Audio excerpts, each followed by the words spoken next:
14 अगस्त 1947 ये रेडियो पाकिस्तान लाहौर है। आपको पाकिस्तान मुबारक। पाक सरज़मीन शाद बाद।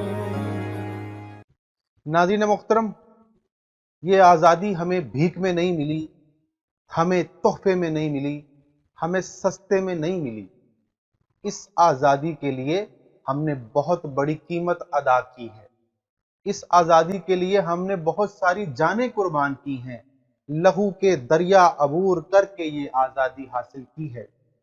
कहा जाता है कि 1947 में जब आज़ादी का ऐलान हुआ तो दोनों तरफ लोग हिजरत करने लग पड़े और इस हिजरत की आड़ में फसादात हुए और दोनों तरफ कत्लो गारत हुई और पाकिस्तान की तरफ आते हुए तकरीबन 8 से 10 लाख मुसलमान रस्ते में हिजरत करते हुए शहीद कर दिए गए। इसलिए हम कैसे कह सकते हैं कि ये आज़ादी हमें तोहफे में मिली है, ये आज़ादी हमें बहुत जतन करके मर के मिली है। हकीकत ये है कि आज़ादी एक नेमत है, एक बहुत बड़ी नेमत है। लेकिन सवाल तो ये है कि क्या हम वाकई आज़ाद हैं? क्या हमारा मुल्क वाकई आज़ाद है? नाज़रीन मोहतरम, आज़ादी हासिल करने के चंद बरस बाद ही पाकिस्तानियों को इस बात का अंदाज़ा हो गया था कि जिस आज़ादी की खातिर उन्होंने खून के दरिया अबूर किए हैं, साल हा साल जंग की है, लड़ाई की है, वो आज़ादी तो पाकिस्तान में भी नहीं। हिंदुस्तान के मुसलमानों ने एक ऐसे अलग और आज़ाद वतन का ख्वाब देखा था जहां इस्लामी जमहूरी तरक्की परवर असूल होंगे, जहां बड़े बड़े सरमायादारों और जागीरदारों के लिए कोई जगह ना होगी, जहां मजदूरों, मेहनत कशों और मुफलिसों का ख्याल रखा जाएगा, जहां औरत के हुकूक और उसका तहफ़्फ़ुज़ होगा, जहां दौलत की तकसीम मुनसिफाना तौर पर होगी, जहां कानून अमीर और गरीब के लिए बराबर होगा, जहां मायारे जिंदगी बेहतर होगा, जहां कुरान और सुन्नत पर अमल किया जाएगा, जहां हुक्मरान और महकूम दोनों बराबर होंगे। मगर अफसोस ऐसा ना हो सका और फैज अहमद फैज को ये कहना पड़ा, ये दाग दाग उजाला, ये शब गुज़ीदा सहर, वो इंतजार था जिसका, ये वो सहर तो नहीं। आज हमारा मौजू ही ये है कि क्या हम वाकई आज़ाद हैं। तो नाज़रीन मोहतरम, आज़ादी के लिए दो चीज़ों की बड़ी अहमियत होती है, अगर वो नहीं हो तो वो आज़ादी बेमानी है। एक है आज़ादी इजहार राय और दूसरा अपने फैसलों पर इख्तियार रखना, जबकि फी ज़माना पाकिस्तान में ये दोनों चीज़ें मफकूद हैं।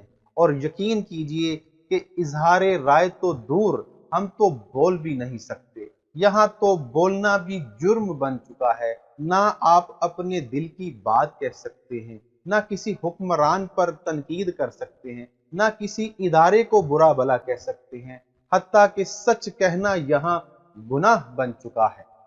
इस हवाले से मेरा अपना एक शेर है, ऐ काश दिल की बात जुबां पर भी आए, पर कदगन लगी है 400 इजहारे राय पर।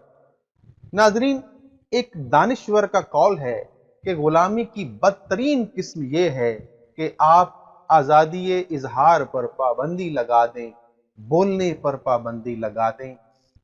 तो पाकिस्तान में इनफरादी सतह पर बोलने पर भी पाबंदी है और बैनुल अक़वामी सतह पर भी हमें सुना नहीं जाता। हमारा सच तो कोई सुन ही नहीं सकता और अगर कोई सुन ले तो हमारी बात को तस्लीम ही नहीं किया जाता। ये तो है हमारी एक तरह की आज़ादी। दूसरी बात, ना तो पाकिस्तानी अपने फैसले करने पर मुख्तार हैं और ना ही पाकिस्तान अपने फैसलों में खुद मुख्तार है।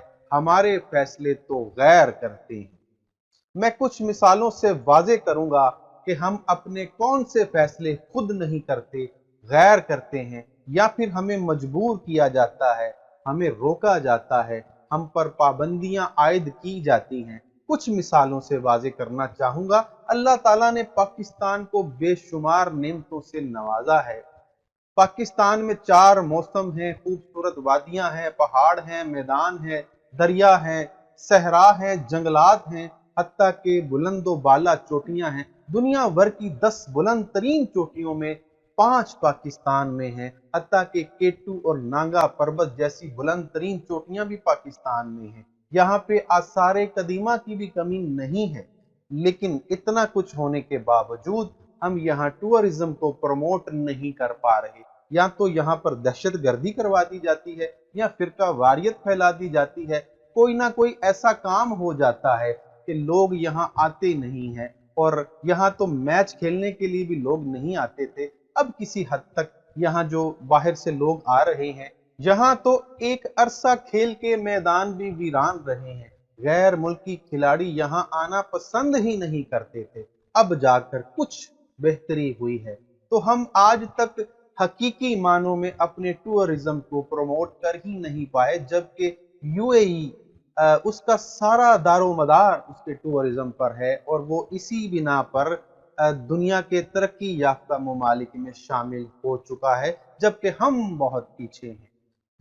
दूसरी बड़ी अहम बात है कि अल्लाह ताला ने पाकिस्तान को बेशुमार मादनी वसाइल से माला माल किया हुआ है। इतने मादनी वसाइल अगर किसी यूरोपीय मुल्क में होते तो वो दुनिया का अमीर तरीन मुल्क होता। हम भी दुनिया के अमीर तरीन मुल्क शुमार हो सकते हैं अगर हमें काम करने दिया जाए, अगर हमारे हुक्मरान ईमानदार हो, अगर हम पर पाबंदियां ना हो, तो यकीन कीजिए कि हम दुनिया के अमीर तरीन ममालिक में हमारा शुमार हो सकता है। आपको याद होगा कि बलूचिस्तान में सोने के पहाड़ जो है वो तलाश किए गए थे, जिनको रेकोडेक भी कहा जाता है।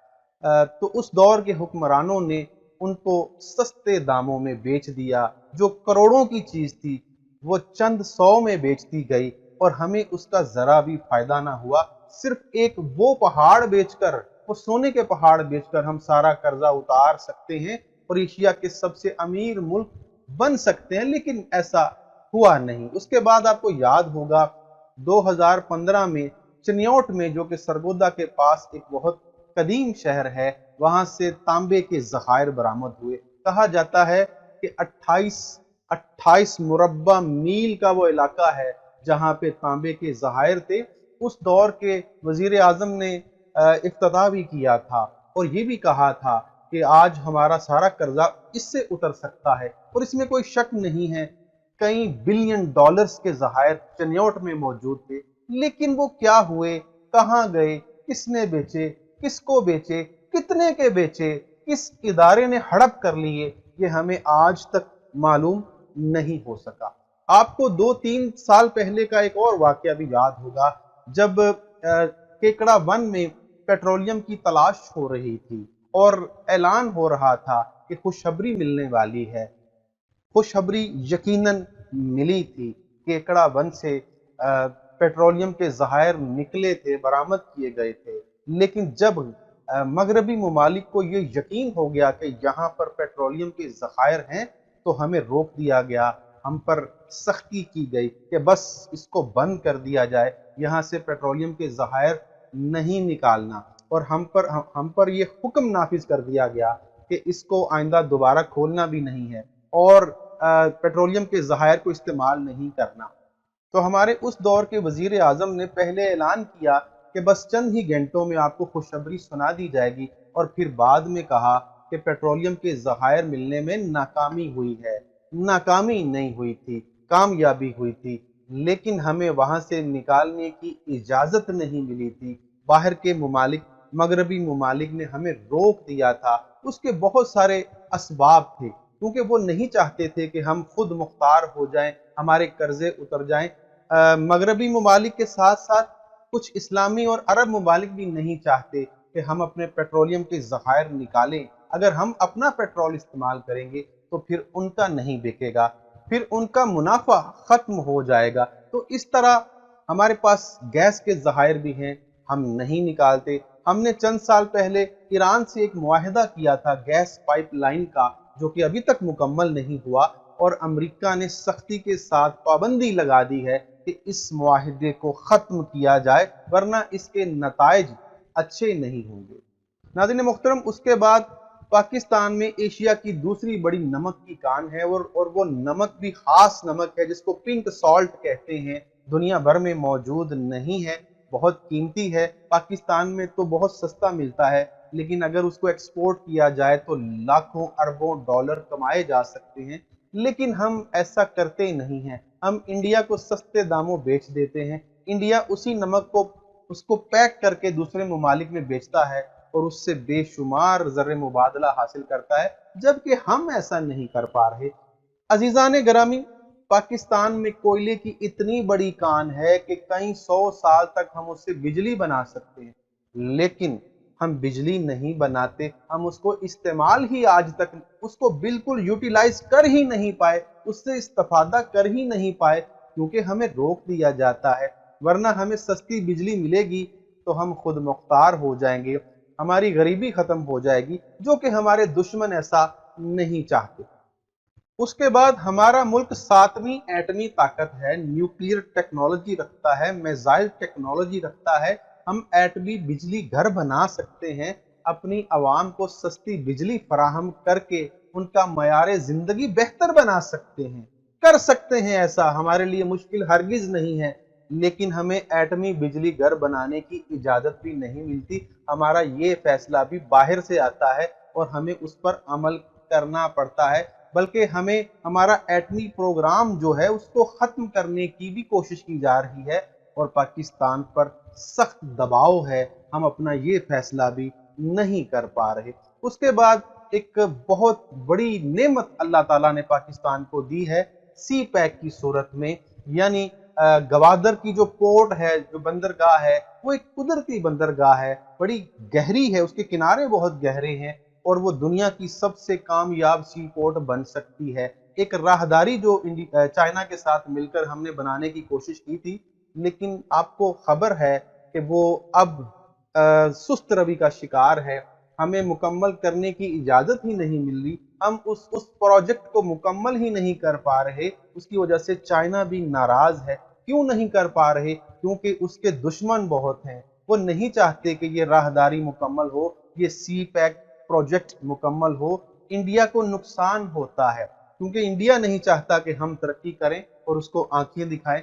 ईरान भी नहीं चाहता कि सी पैक की वजह से गवादर पोर्ट चले और उसकी चाबहार जो पोर्ट है उसको नुकसान हो। यूएई और सऊदी अरब वाले भी नहीं चाहते कि ये बंदरगाह चले और हम कामयाब हो जाएं। चाइना का सारी जो उसकी एक्सपोर्ट है वो यहाँ से होकर गुजरेगी तो यकीनन हमें मुनाफा होगा। हम एक खुशहाल और तरक्की याफ्ता मुल्क बन जाएंगे। गवादर जो शहर है ये बैनुल अक़वामी शहर बन जाएगा। तो हमारे दुश्मन नहीं चाहते। इस तरह दुबई की पोर्ट भी बंद होने का खतरा है, लिहाजा मगरबी ममालिक भी नहीं चाहते। इसलिए हम आज तक उनके दबाव में आकर ये प्रोजेक्ट मुकम्मल नहीं कर पाए। तो नाज़रीन मोहतरम, इतनी नेमतें होने के बावजूद भी हम आज तक अपने फैसले खुद मुख्तारी से नहीं कर पाए, तो फिर हम तरक्की कैसे कर सकते हैं? फिर हम कैसे कह सकते हैं कि हम आज़ाद हैं? ये कैसी आज़ादी है कि हम अपनी मर्जी से अपने फैसले भी नहीं कर सकते, हम अपने दिल की बात ज़ुबान पर नहीं ला सकते, किसी पर तनकीद नहीं कर सकते, बोल नहीं सकते? ये कैसी आज़ादी है? उसके बाद नाजरीन, IMF ने हमें अपने कर्जों में जकड़ रखा है और हमारे सारे फैसले IMF करता है। हत्ता कि डॉलर का रेट भी वो तय करता है। हमारे गैस के बिल भी उसकी मर्जी से बढ़ाए जाते हैं। हमारे बिजली के बिल, हमारा जो यूनिट है बिजली का, उसका रेट भी IMF वाले तय करते हैं। शरह सूद भी वो तय करते हैं। हर फैसले वही कर रहे हैं। हमारी सड़कें गिरवी रख दी गई हैं, हमारे एयरपोर्ट तक जो हैं वो गिरवी रख दिए गए हैं, बहुत सारे इदारे बेच दिए गए हैं, बहुत सारी जो इमारतें हैं वो बेच दी गई हैं, बहुत सारे असासे बिक चुके हैं। हमारा पूरा पाकिस्तान बराए फरोख्त है। तो हम कैसे कह सकते हैं कि हम आज़ाद कौम है? तो नाज़रीन मोहतरम, जब तक हमारा कर्जा नहीं उतर जाता, जब तक हम खुद मुख्तार नहीं हो जाते, जब तक हम में खुददारी नहीं आ जाती, जब तक हम में खुद शनासी नहीं आ जाती और अपनी सारी सलाहियतों को बरूए कार लाकर हम काम नहीं करते, हम तरक्की नहीं कर सकते। हम एक आज़ाद रियासत نہیں بن سکتے۔ وما الینا الا البلاغ۔